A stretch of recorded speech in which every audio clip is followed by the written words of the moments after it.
Welcome everybody to this very special interest group session during which we will be showcasing the activities of the 5 IATUL interest groups. My name is Ujala Satkur and I'm the Executive Director of Libraries at the University of Cape Town, and I send you my very warm wishes and greetings for this session. For a professional association, the interest groups are where a lot of the critical practice-related engagements and discussions occur, and where our thinking as librarians and our attitudes towards academic librarianship and practice may be challenged, consolidated, and/or affirmed. It's also where best practices are shared, exchanged, and seeing what is possible. Trends are contextualized based on the recognition that we all don't work under similar or equal circumstances. Trends are tested and implemented as well. Interest groups are also where continuing professional development is emphasized as an imperative for practice. But most importantly, for you as a practitioner, being involved in an interest group means consolidating professional networking and developing potential collaborations and partnerships. And so today we are going to hear from the colleagues who have taken on the responsibility of the various interest groups within IATUL. And so of the 5, we have 4 of the groups represented here today, and it is going to be my pleasure to invite the representatives of each of these interest groups to present to you. Because of the time constraints, etc., I'm going to introduce them in advance, and their presentations would follow on hereafter. So our first presentation is a group presentation by the Special Interest Group for the Advancement of Library Services in Emerging Countries, generally known as SIG Alice. And the presentation will be made by Dr. Veronika Diem, who is the chair, Diane Seymour, Rainey Lai, and Bethany Wilkes. Our second presentation will be by the Special Interest Group for Information Literacy, and this will be presented by Vicki Grant. Our third presentation will be on the Special Interest Group on Space, and this will be presented by Kelly Miller. The fourth presentation will be on the Special Interest Group on Metrics and Research Data, and this will be presented by Elisabeth Lohner.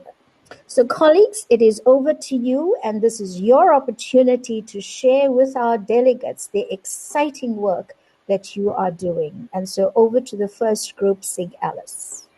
Thank you, Jaya.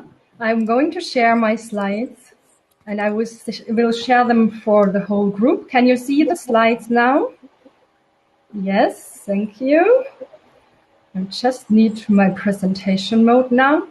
Hello to everybody from Munich here in Germany. I'm happy to give you all the warm welcome to our presentation on the activities of SIG Alice in the last challenging year. In the next 10 minutes, we will talk all, I hope. We will give you, after a short introduction, an impression of our webinars we did for Cambodian librarians and our coaching program. At first, about Alice.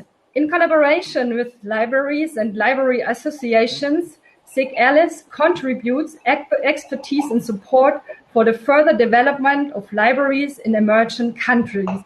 This is our role. This is the role of our special interest group. It was established in March 2017 following the IATUL Directors Summit on Strategic Library Management in Emerging Countries, which was held in Phnom Penh in Cambodia. This is then also our current focus, Cambodia, but we also hope to extend and transfer our work to partnering with other libraries in other countries too. So this is Alice. You can see a short picture of our last video call. Here we are in detail. At first, Diane Moore, Association University Librarian at the Concordia University in Montreal. Rainy Lee, Assistant Manager of Administration and Operation Division at the Library of Royal University of Law and Economics at Phnom Penh in Cambodia. Bethany Wilkes, University Librarian at the Singapore Management University, and me, Technical University in Munich. So it's also Hannah, and I didn't know that she will manage our panel, but Uchaya Sadgor is our board partner, and we are very happy that she share our communication with the board, and we appreciate her support. Just to get an imagine from where we are all in Porto now at the moment, this short view on the world. So now it's up to me to pass over to the stage to Bethany, I fear, because we have technical problems with the Cambodian connection. Am I right, or are the problems solved? Okay, I can't hear anything. So I'm going to switch the slide and give the word to Bethany, I think. Okay. Thank you, Veronica, and good morning from Singapore to everyone.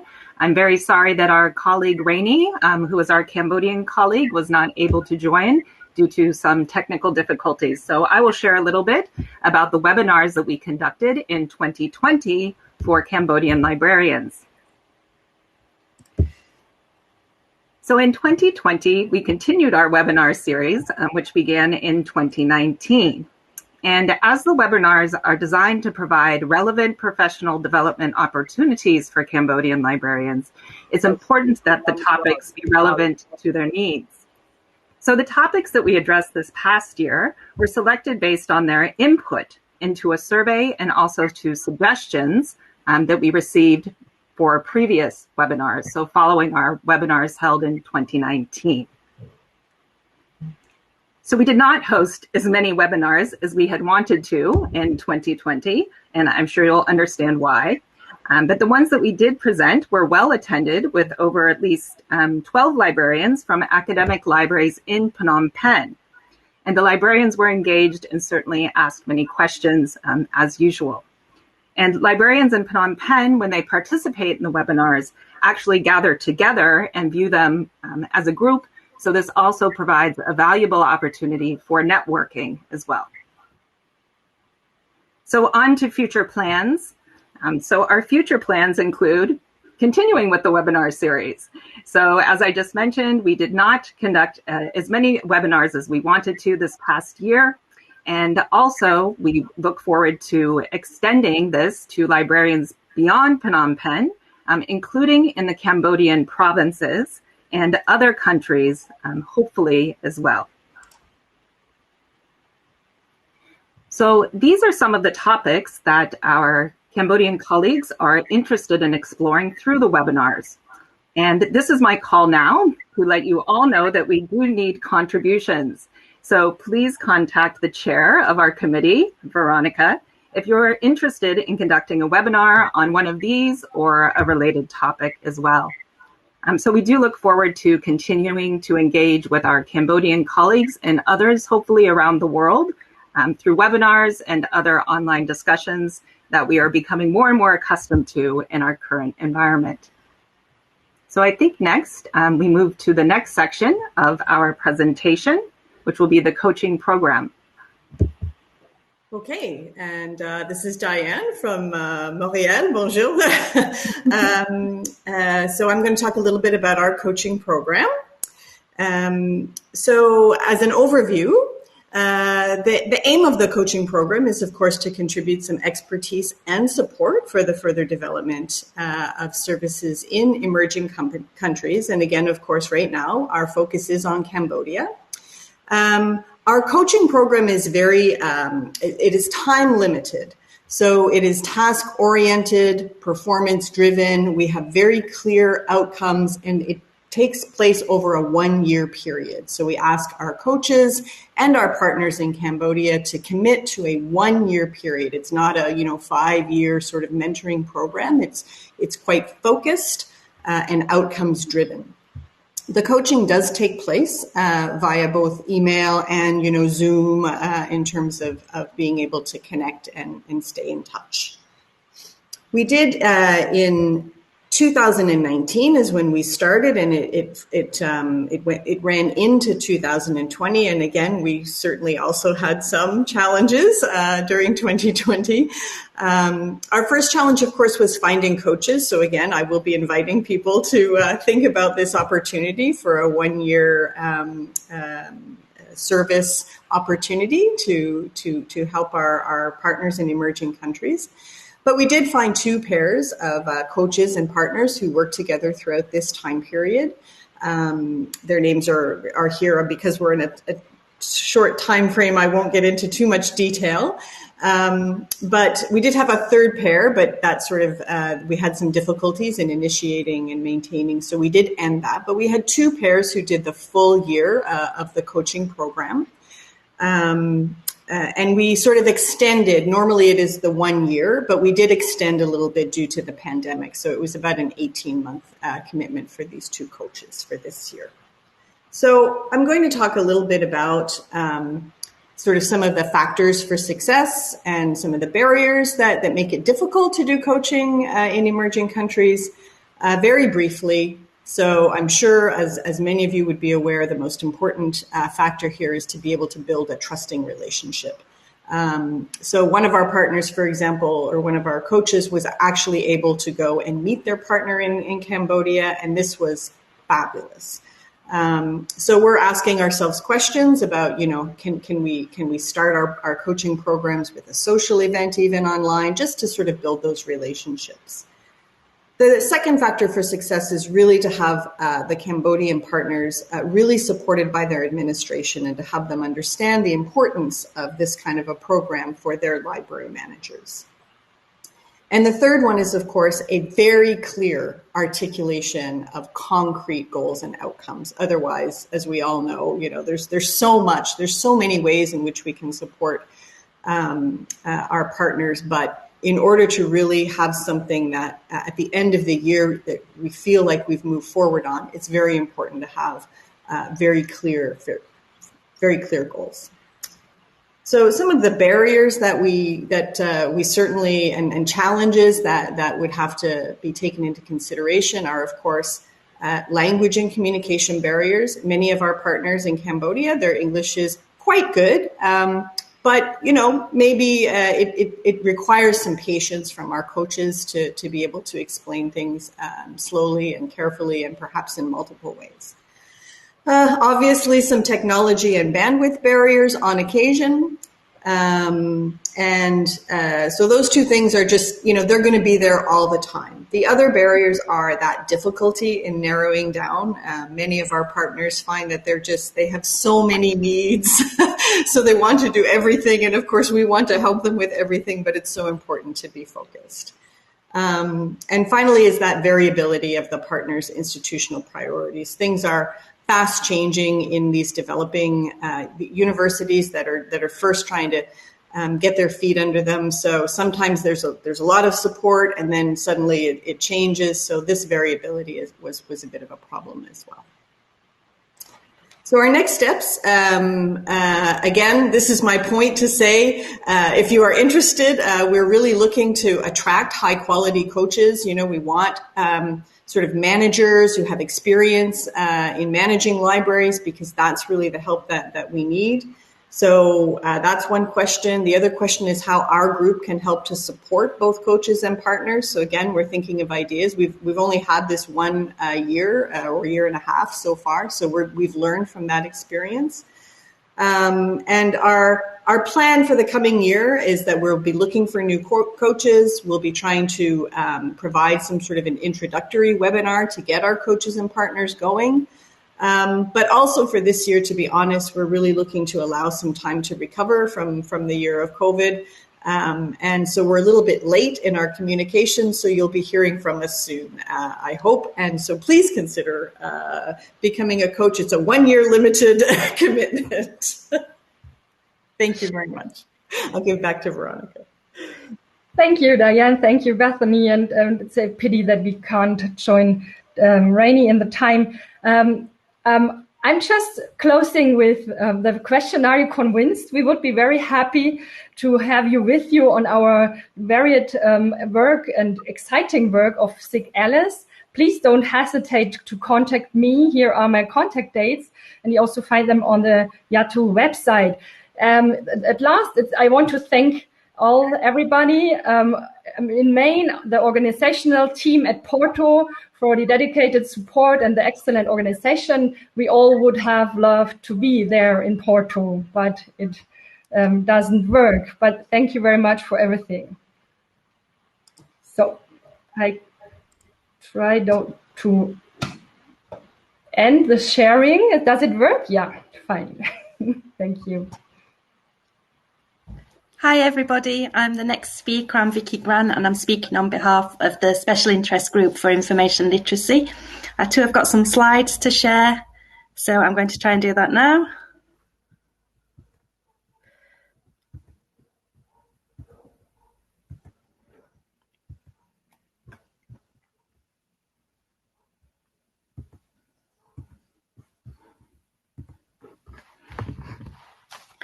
So welcome everybody from the Information Group for Information Literacy. I became chair last year, and members of the group are David Thomas from South Africa, Mary Ungio from Kenya, Tina Hoffman from Germany, and myself from the United Kingdom.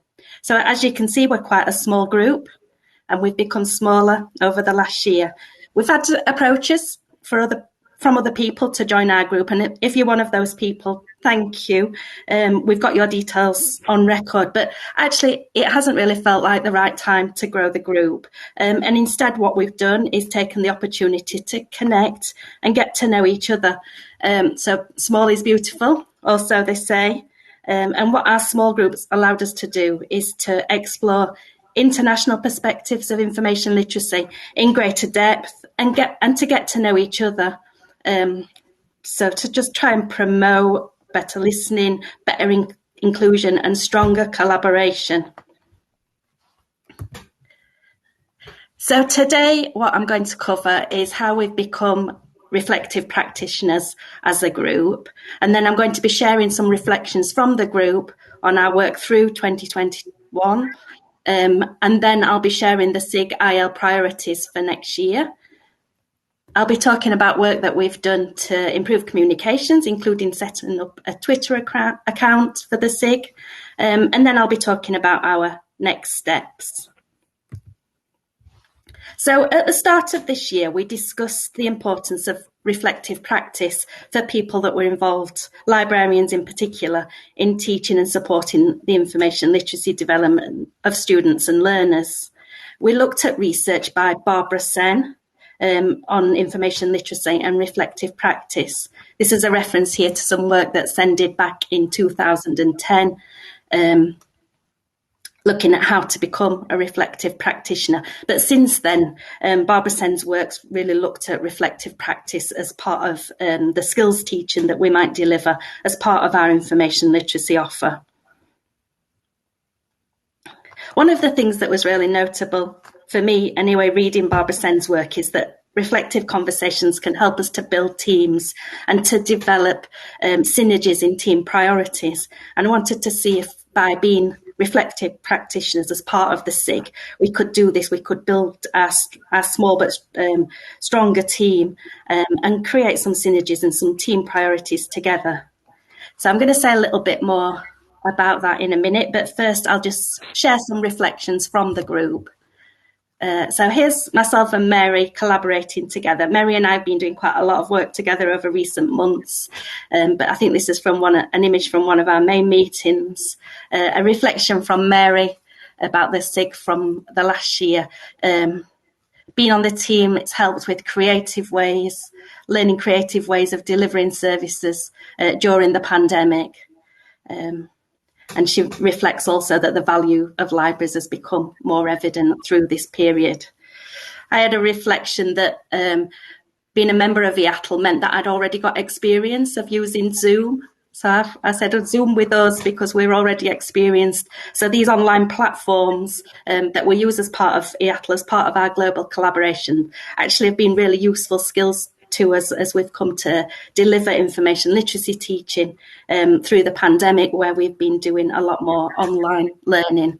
It's also been really useful for me to discuss strategic priorities around information literacy, what the vision for the future might be, and to find some shared interest as well. I've got reflections from Tina and David as well. Tina again talks about how the groups allowed her to exchange experience of things like online teaching and also strategic issues. And she also reflects on the warm and supportive nature of the meetings, which is something I've really appreciated as well. And David's reflections, I think, are quite philosophical, really. He shared that none of us exist or operate in isolation.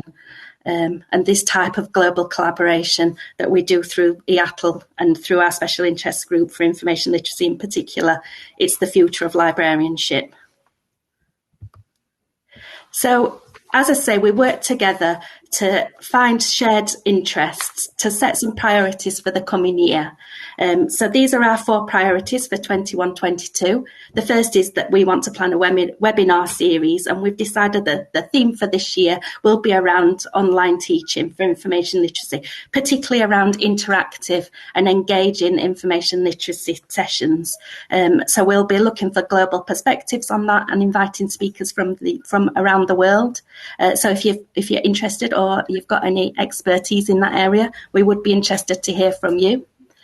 We've also committed to update our IATUL SIG IL webpage because it had got a bit out of date. And as part of that refresh, we're going to look at the links that we've got there to the global information literacy frameworks and give them a refresh, but also include digital literacy and media literacy so that we think a bit more broadly about our offer. We also recognised that we'd got a shared interest. This was something between David and myself on diversifying the reading list. So this is a strategic priority from my area and David's area, where we thought it would be beneficial to come together and establish a project.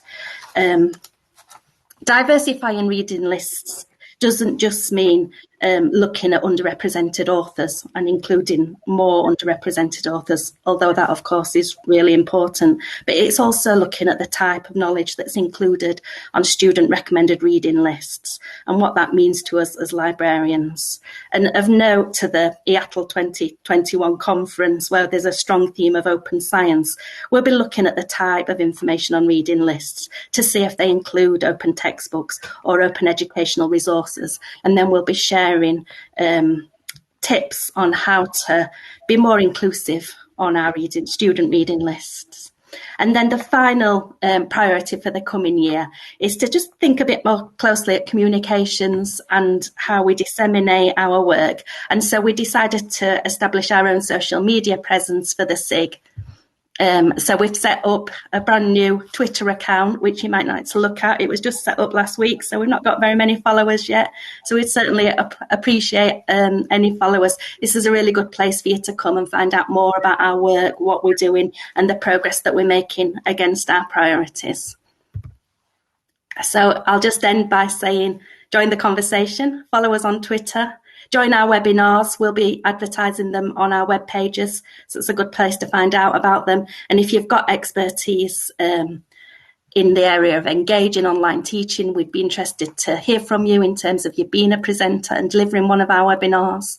And then to say that we are ready now to grow our group. So if you are interested in joining, please do drop me an email. There's my email address, v.grant@sheffield.ac.uk. We have an application form, and we're particularly looking for people that have got strategic interest in information literacy, visions for the future, incorporating digital and media literacy, and also areas around those priorities for the year about diversifying student reading lists and also making online information literacy classes engaging and interactive. So that's everything from me. Thank you to everybody. Enjoy the rest of the conference. And I'm going to hand over now to the next SIG speaker. Hi, Susanna. Is that me?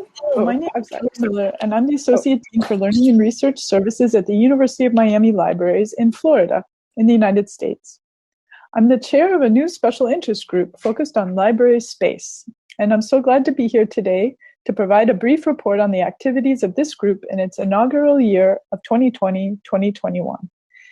In the spring of 2020, I received a written charge for the group from the IATUL board. The charge indicates that the group should consider not only library space design itself, but how the services relate to space. The charge also requested that the group be a place for discussions and exchange of ideas across systems and cultures. Possible questions for the group to address were also posed in the charge. These questions are wide-ranging and they relate to the organization of services in space, the selection of services, the use of space, and professional competencies for employees.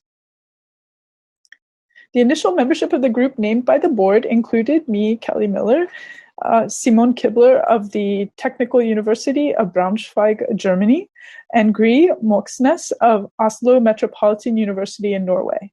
Over the course of the year, we added 2 additional members, Samantha Narcis of the University of Adelaide in Australia, and also we added Patiswa Zibani, who at the time was working at Durban University of Technology in South Africa and is now at King Abdullah University of Science and Technology in Saudi Arabia. Each of these members plays a leadership role in their respective libraries related to the management of library services and/or spaces. The reach of the membership is global. Our membership reflects 5 different universities in 5 different countries on 4 continents: North America, Europe, Asia, and Australia.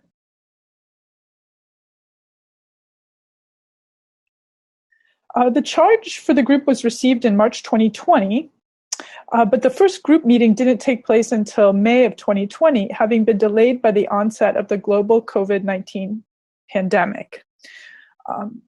Over the summer of 2020, the group established an online application and interview process for new members, and this is when we invited 2 new members to join the group.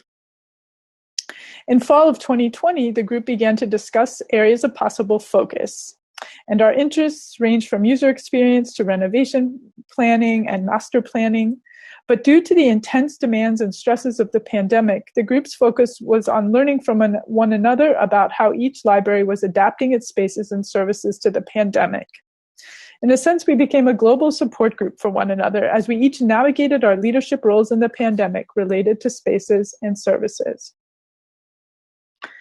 We asked one another about how our library spaces were changing, how we were adapting our services, and what the impacts of the pandemic were on library space planning, and what lessons we've learned. We found that each of our libraries prioritized safety and well-being of patrons, making accommodations to protect the health of the community. We noted that safety protocols were very consistent across the continents, with each library adopting physical distancing and hygiene measures. Individual study spaces became the focus of space organization and management, and libraries adopted various methods of managing entry and booking of spaces. We found that the shift to online delivery of library services was successful overall and an increased usage of services, and we also discovered that our relationships with other campus units were strengthened as collaboration between units increased by necessity. At each of our university libraries, space planning and renovation projects were put on hold, namely due to economic effects of the pandemic.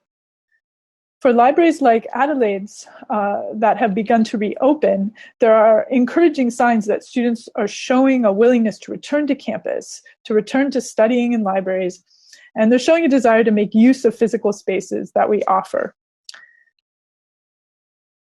In the coming year, we intend to develop a shared project that we can offer to engage our larger IATUL community in conversation about library space and the ways it is changing, in particular based on what we're learning during this pandemic.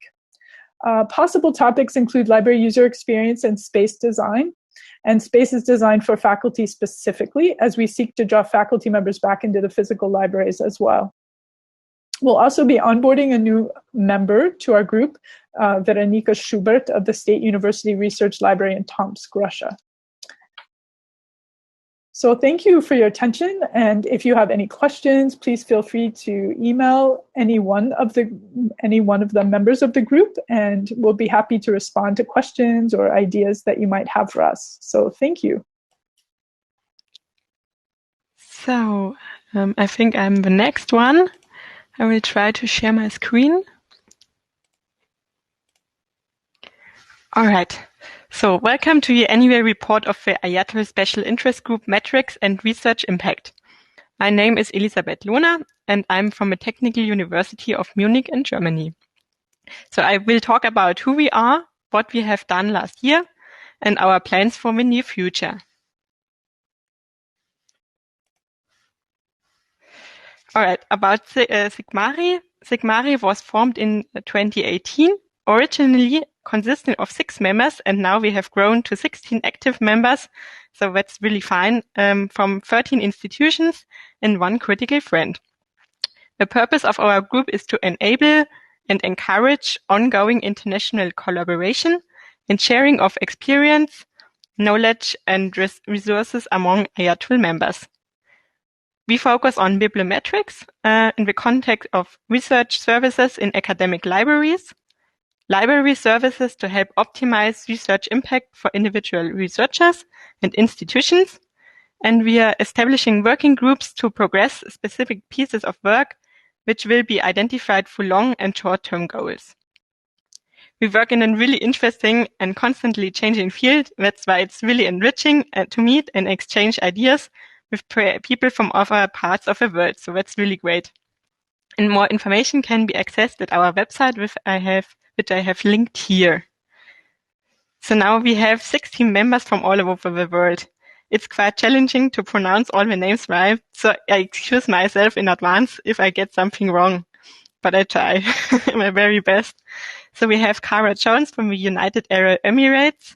We have Lenka Hadličková from Czech Republic.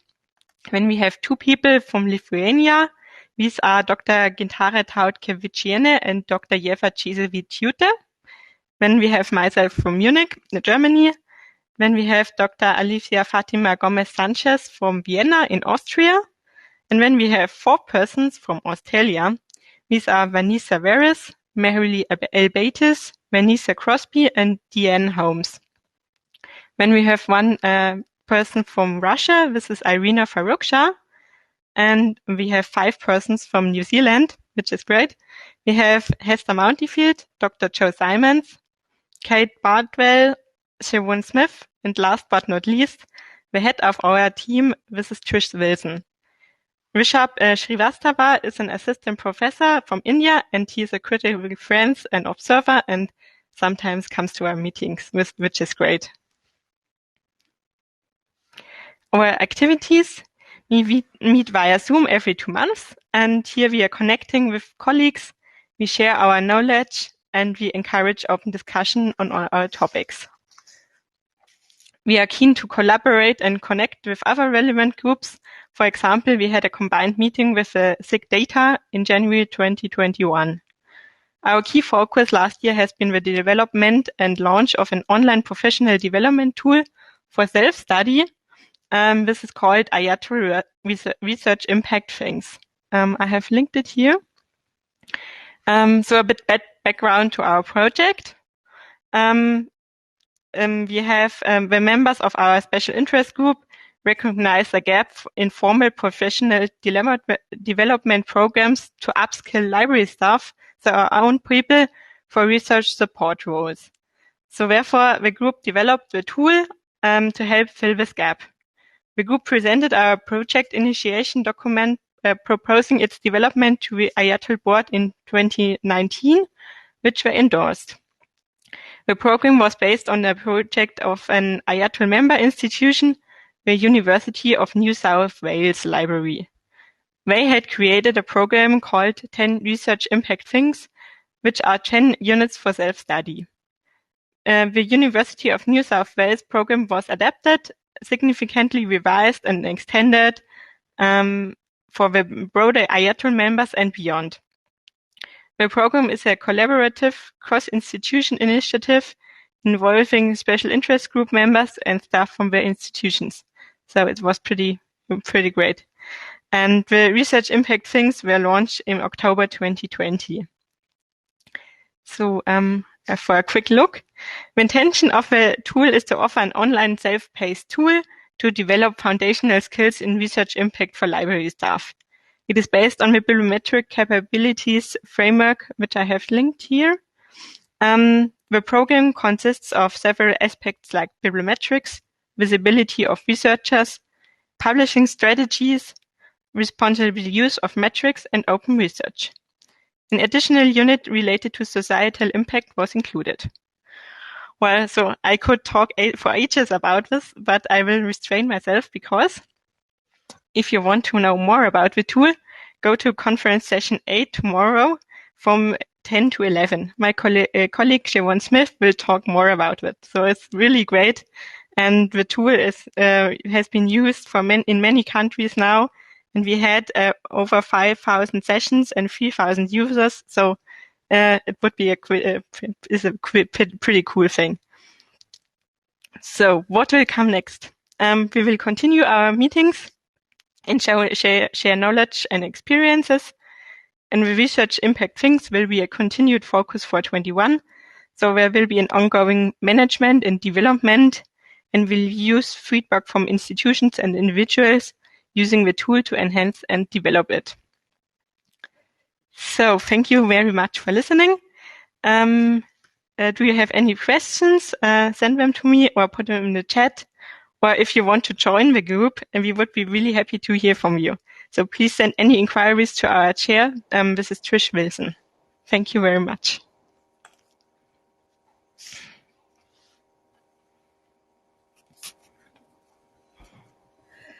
Okay, thank you, Veronika, Bethany, Diane, Rainey, Vicky, and the IL team, Kelly and Elisabeth.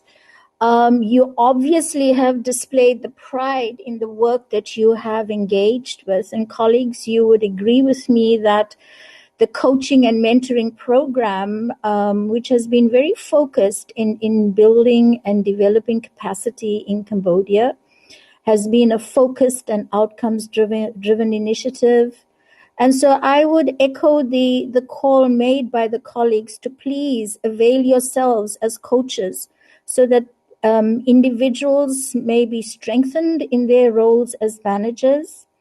SIG IL has spoken about their communication efforts and understanding the need to be creative and how do we use the digital tools available to us to enhance media literacy and other forms of literacy, especially the digital literacy during these pandemic times. SIG Space, adapting and responding to changing needs brought on by the pandemic. Many of us are still working in hybrid models or strictly virtual library services. How are we re-envisioning our spaces going forward? Obviously, user experience is critical to spatial planning and design. And of course, increasingly, academic librarians are being included as part and parcel of research teams, but are we equipped to be able to provide the levels and extent of support that's expected at these levels? And so I'm very intrigued to know more about the research impact things tool, which Elisabeth spoken about with great pride. So I'm going to be definitely in that session. Colleagues, well done to all of you in the interest groups.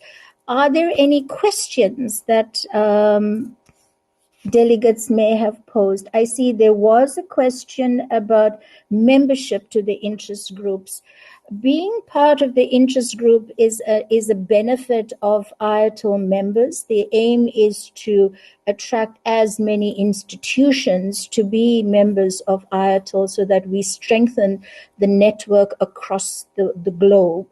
Membership is primarily to members of IATUL members, but it seems that some of the interest groups recognize that not all institutions may afford the membership or be able to be part of it, but that's under discussion as well, I suppose.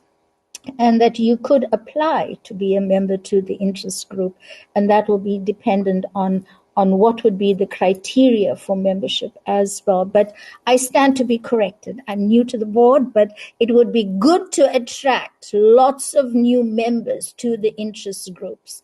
Colleagues, are there any other questions that you would like to pose? If not, then I must thank all the participants for sharing. And there's here a comment. Maybe we do have some time. And it's a comment from one of the colleagues. You may have read it, but I'm just going to read it out aloud. Dear SIG friends, please allow me to thank you for the important work you are committed to. SIG Alice, coaches and partners. Coaching is for library directors, right? How many Cambodian colleagues might be really interested to have a coach partner? Infrastructure was a major issue when SIG Alice started, especially the introduction of NUC and ILL. Have there been any changes, improvements about library infrastructure and networking since then? Might this be a SIG Alice topic in the future? Or would Cambodian librarians rather not be interested in such a collaboration? Okay, there are several points. Anybody from SIG Alice, would you like to comment? Veronika, Diane? I'm here. Yes, Diane, you also would like to say something? Take first, please. I could, sure. So I would say a couple of things very briefly. There is certainly interest in Cambodia, and it is for the managers of the academic libraries there, and we had great interest. They would love to have somebody to partner with them and walk them through a year of trying to achieve something for their libraries. So that's one part of the question that you had. The infrastructure, it is a bit of an issue, but it is getting better. So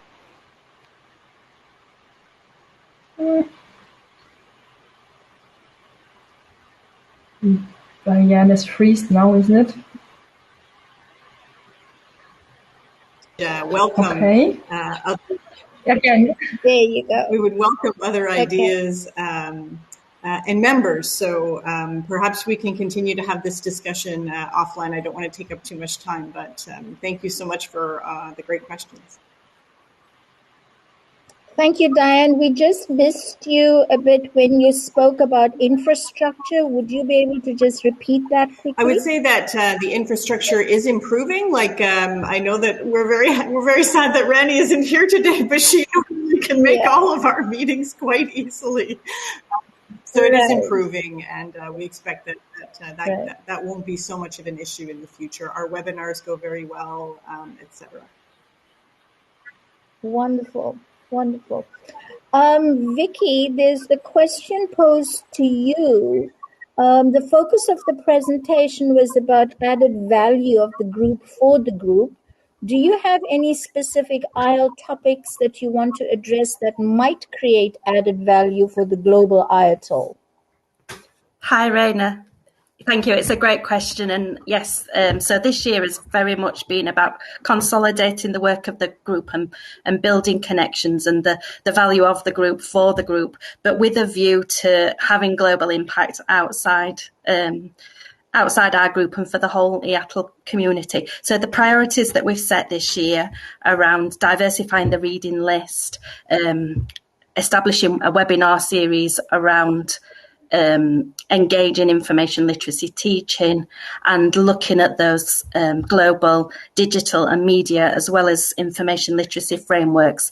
Those priorities will be for the whole IATUL community. So we'll be sharing and involving the whole community in those. So the idea this year was that we'd sort of take some time to build ourselves up as a group.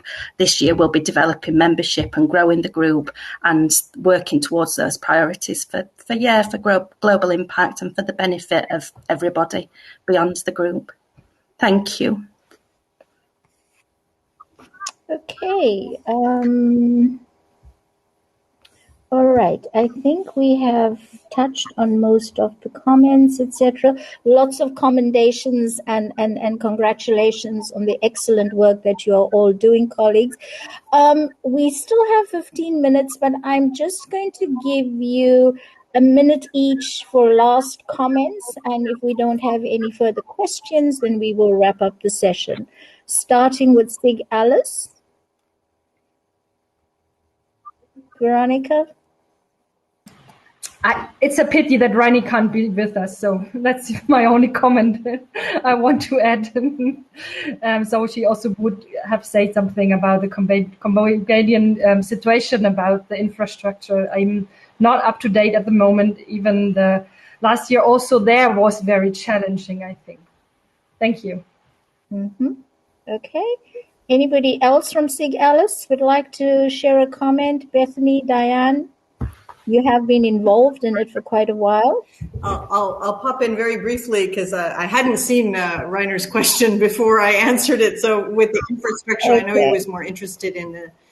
I was really speaking to the technical infrastructure that allows us to do our coaching and our webinars. But in terms of the infrastructure between the libraries in Cambodia, this certainly is still an issue. I was saying it was improving, so I'll just say that. And work that we will continue with as well. Okay, thank you. Bethany, is Bethany still here with us? I'm still here. Okay. I think my Alice colleagues have wrapped it up nicely, so thank you for the opportunity to share today. Thank you, Bethany. Okay, shall we go to Kelly and then, Kelly and Vicky and Elisabeth. Yeah. No, like my colleagues, I'm just very happy to be here and hear everyone's presentations. And thank you also for the Porto team for the support you've been providing for this conference. So, Excellent. Vicky? Just to follow up again on Rainer's comment, I just noticed there was also a question around information and literacy in the workplace, and just to say, I think that is a really important issue to make sure that we're aware that learners can transfer the skills that they develop in information literacy classes to the workplace. And I just to say it's a nice comment and something for us to be mindful of as we develop our work, particularly around the frameworks, and to create that connection to employability. So, thank you for your feedback, and thank you to all the organisers. And have a good time in Porto. Shame we can't be there, but it's really lovely to still be able to have the conference and to feel involved. Thank you, Vicky and Elisabeth. Yeah, thank you very much as well to the Porto team. It's really great. I would have loved to be there, but well. It's really good to connect and get to know new people and new ideas. That's really a great opportunity for us, I think. And I will take the webinar idea into a group. So thank you very much for that comment. And thank you very much for everything. Thank you, Elisabeth, and thank you, colleagues. Thank you, Rainer, for clarifying the point also about IATUL members being primary beneficiaries of the interest group membership as well. But we also need to encourage colleagues from other institutions, and through that, hopefully their institution can then become members. So, colleagues, this session has shown how, despite the pandemic times, it has also allowed us to be reflective and creative in practice and communication by using the digital tools available to us all. I must say, though, having been a former president of an association, I find that an interest group is as strong as its membership and diversity of thought. And so I strongly urge and invite you to join one of these interest groups and join one that resonates with your professional interests, but also something that you may not have been involved or you may not be involved in at your institution, but you may want to know more about it, and give yourself this opportunity to broaden your professional horizons. You would have heard yesterday that IATUL is made up of 260 member institutions. So why are we then not having large numbers in these interest groups? That's the challenge I'm going to throw out to my fellow directors and say, how are we encouraging our staff to join the interest groups as well? For more details, please visit the IATUL website and you'll get the contact details of the various interest group chairpersons, etc. So please, I invite you to join the conversation and become part of this wonderful, dynamic global network of librarians making a difference at their institutions and in different countries as well. We're all working towards a common goal. The pandemic has shown that we do not have to be, how should I say, actually the pandemic has allowed us to cross barriers, to bring down the barriers. And so let that not be a barrier to your communication and your involvement. Thank you very much for joining this showcase session, and all the best to the colleagues who presented. Wonderful work being done, and we look forward to the year ahead. Thank you very much to Luis and Susanna and the Porto team. You're doing an amazing job with this conference. We wish we could have been there, but we still go away with wonderful memories of this conference. Thank you very much.